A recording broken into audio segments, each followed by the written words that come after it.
Hey there, you amazing people. Welcome to the video. And in this video, I'm going to talk about what to do if you feel like you're a participant in your own life and you don't actually have control over anything.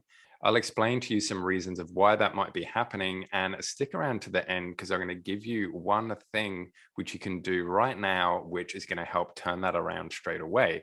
And for those of you that are new to the channel, welcome. My name is Dan, and I help people through their anxious thinking with their DPDR to get themselves and their life back. And I do that using coaching techniques. This scaredness and this overwhelm and this sort of questioning everything is going to make you start to feel like you aren't a participant in your life, or like somebody else is driving the show. And the reason that is because you're still sort of living day to day. You're still doing stuff. And from the outside to other people, you might actually look quite normal, but internally you don't feel normal at all.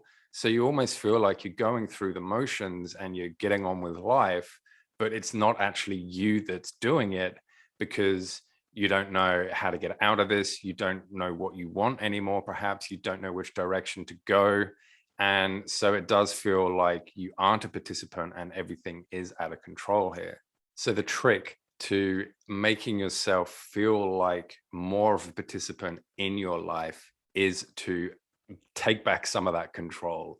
A great way that you can begin to start taking back control is through your use of language. And the reason that this is a great way is because it's so easy to plant a seed, and it's so easy to start to do all this stuff. And you don't really have to do a lot.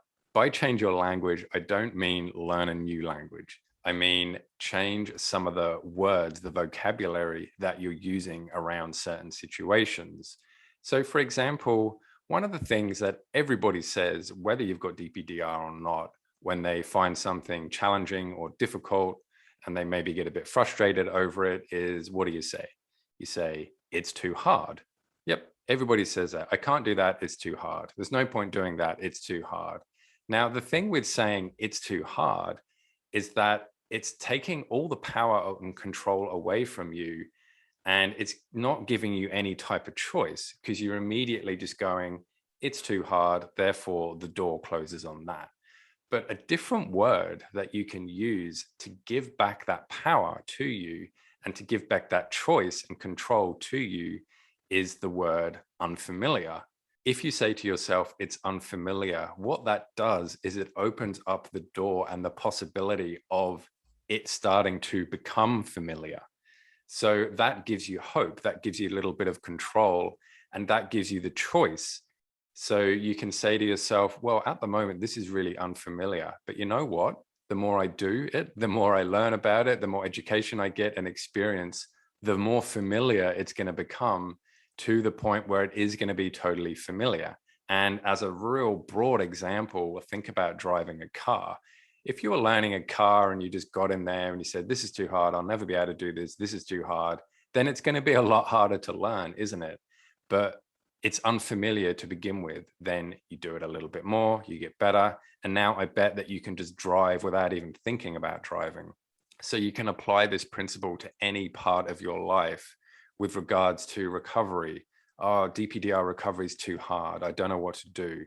Don't say that. Shift it around to, DPDR recovery is really unfamiliar to me right now, but the more I learn about it, the more familiar and easier it's going to get.